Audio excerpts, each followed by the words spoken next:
அனைவருக்கும் வணக்கம். நான் உங்கள் மருத்துவ ஜோதிடர் பத்மநாபன். நண்பர்களே, இந்த யோகம் சேனல் வழியாக நிறைய புதிய தகவல்களை, ஜோதிடம் சார்ந்த விஷயங்களை, வாழ்வியல் தொடர்பான விஷயங்களை தொடர்ந்து பார்த்துட்டே வரோம். தினமும் ஒவ்வொரு ஜோதிடர்களை அழைச்சிட்டு வந்து இங்க நமக்காக நிறைய கேள்விகளை கேட்க வேண்டியது இருக்கு. அவங்களும் சளைக்காம பதில் சொல்லிட்டு தான் இருக்கிறாங்க. அந்த வகையில இன்றைக்கு நாம யாரை பார்க்க வந்திருக்கோம் அப்படின்னா, நம்மளுடைய தட்சிணாமூர்த்தி மணிகண்டன் ஐயா வந்திருக்காங்க. இவர்கிட்ட நாம சில கேள்வி கேட்க வேண்டியது இருக்கு. வாங்க கேட்போம். ஐயா வணக்கம். ஐயா வணக்கங்க ஐயா. இப்ப சொந்த தொழில் அல்லது அரசு தொழிலுக்கு நிறைய பேர் முயற்சி பண்ணிட்டு இருக்கிறாங்க. யாரெல்லாம் சொந்த தொழிலுக்கு போவா, யாருடைய ஜாதக அமைப்பு இருந்துச்சுன்னா அரசு வேலைக்கு போவாங்க, அல்லது யாரு கடைசி வரைக்கும் இவன் யார்ட்டையாவது சம்பளம் தான் வாங்குவான் அப்படிங்கிற மாதிரி அமைப்பு யாருக்கெல்லாம் இருக்கும்? நேயர்கள் அனைவருக்கும் வணக்கம். அதாவது சொந்த தொழிலை பத்தி என்ன சொல்லணும்னா, சூரியனும் சனியும் வச்சுதான் சொந்த தொழிலை பத்தி சொல்லணும். இதுல 1-5-7-11 காலபுருஷ தத்துவத்தின்படி 1-5-7-11 இடத்துல சூரியன் இருந்ததுன்னா அவங்க சொந்த தொழில் செய்வாங்க. அரசாங்கம் சார்ந்த தொழிலும் செய்யறதுக்கான வாய்ப்புகளும் இருக்கு. அது மிச்ச கிரகத்தை சேர்த்து அது அமையும். அது சனி கூட சேருதா, குரு கூட சேருதான்றதை பார்த்து அவங்களுக்கு அரசாங்க உத்தியோகம் கிடைக்குமா, இல்ல சொந்த தொழில் செய்வாங்களான்றது பார்க்கணும். சூரியனும் சனியும் சேர்ந்துடுச்சுனாவே கட்டாயமா அவங்க பார்ட் டைமாவது ஒரு சொந்த தொழில் செஞ்சிருவாங்க. அதுல எந்த ஒரு ஐயப்பாடும் கிடையாது. சூரியன் இந்த சொன்ன காலபுருஷ தத்துவத்தின் அடிப்படையில 1-5-7-11 இடத்துல இருந்ததுன்னா கட்டாயம் அரசாங்க உத்தியோகம் அவங்களுக்கு கிடைக்கும்.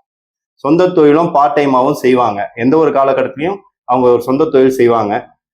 ஒரு நல்ல ஒரு எதிர்காலம் இருக்கக்கூடிய ஜாதகம், அரசியல் வாய்ப்பு அவங்களுக்கு அதிகமா இருக்கும். அவங்க மற்ற கிரக இணைவை பொறுத்து அவங்க மேல்மட்ட அரசியலுக்கும் போகலாம், அடிமட்ட அரசியலும் இருக்கலாம். ஆனா அரசியல்ல அவங்க கால் ஊன்றி இருப்பாங்க. அரசியல்ல ஒரு பெரிய லெவல் போறதுக்கான வாய்ப்புகளும் சூரியனை மையப்படுத்தி இருக்கு. கூட சேர்ற கிரகத்தை வச்சுதான் இந்த அடிமை தொழில் செய்யறதான அமைப்பு இருக்கு. மேற்கொண்டு பார்க்கணும்னா, சூரியன் வலுப்பெற்றுச்சுனாவே அவங்க குடும்பத்துல யாருக்காவது ஒரு தலைவலி சார்ந்த விஷயங்கள் இருக்கும். கை காலில் யாருக்காவது அடிபட்டு இருக்க வாய்ப்பு இருக்கு. கண்ணாடி யாராவது போட்டிருப்பாங்க. இந்த மாதிரி சிம்டம்ஸ் எல்லாம் அவங்க குடும்பத்துல யாருக்கு வேணாலும் நடக்கும். அது ஜாதகரே போட்டிருக்கலாம், ஜாதகருடைய தந்தை போட்டிருக்கலாம், ஜாதகர்களுடைய தாய் போட்டிருக்கலாம், யாரோ ஒருத்தர் போட்டிருக்கலாம். இந்த சூரியன் பவர் ஆயிடுச்சுன்னா இந்த சொந்த தொழில் பார்த்தோம். இதுல இன்னொரு பிளஸ்ஸா என்ன பார்க்கலாம்னா, அந்த தந்தைக்கும் அந்த ஜாதகருக்கும் உண்டான, ஜாதகர் ஆணா இருக்கலாம் பெண்ணா இருக்கலாம், அந்த தந்தைக்கும் ஜாதகருக்கும் உண்டான உறவு முறைகள்ல கொஞ்சம் மனக்கசப்புகள் இருக்கும். நீ தந்தை சொல்றத இந்த மகனோ மகளோ கேட்க மாட்டாங்க, கொல்ல மாட்டாங்க. அந்த மாதிரி ஒரு மிஸ் அண்டர்ஸ்டாண்டிங் மாதிரி ஒரு அமைப்பு இந்த கிரக இணைவுக்கு இருக்கும். ஓகே, அப்போ ஒரு ஜாதகத்தை பார்த்து நீங்க சொன்ன இந்த அமைப்புகள்லாம் இருந்துச்சுன்னா அவங்க சொந்த தொழிலோ, அரசு தொழிலோ, அரசு வேலை வாய்ப்போ, அல்லது தனியாட்ட போய் வேலை பார்க்கக்கூடிய அமைப்பு சொன்னீங்க. சரி, சந்தோஷம். ஆனா இதுல ஒருத்தர் ஒன்றுக்கு மேற்பட்ட தொழில் பார்க்கிறாரு இல்லைங்களா? இப்போ ஒரு கவர்மெண்ட் டாக்டர்ல இருக்காரு அப்படின்னா கொஞ்ச நேரம் கழிச்சு அவர் தனியா கிளினிக் வச்சிருக்கிறாரு. அப்போ ஒவ்வொருத்தரும் ஏதோ ஒரு வேலையில இருந்துதான் இருக்காங்க. ஒன்றுக்கு மேற்பட்ட தொழில் பார்க்கறாங்க. இப்ப நான் சொன்ன டாக்டரோட எடுத்துக்காட்டுக்கு அதே மெடிக்கல் லைன்ல தான் வெளியில கிளினிக் வைக்கிறாரு. நான் சொல்றதுன்னா இப்ப வேற வேற இதை பாக்குறாங்க. இப்போ ஒருத்தவங்க ஜவுளி கடை வச்சிருப்பாங்க, பார்த்தா சம்மந்தம் இல்லாம வேற ஒரு தொழில் பார்த்துட்டு இருப்பாங்க. இந்த மாதிரி மல்டி தொழில் பார்க்கறவங்களுடைய ஜாதக அமைப்பு என்ன மாதிரி இருக்குன்னு நினைக்கிறீங்க? அருமையான கேள்விங்கய்யா. இப்ப இதை பார்த்தது போலேதான் இதுவும். என்னன்னா, இதுக்கு நம்ம தொழிலுக்கு சனியை எடுக்கணும்.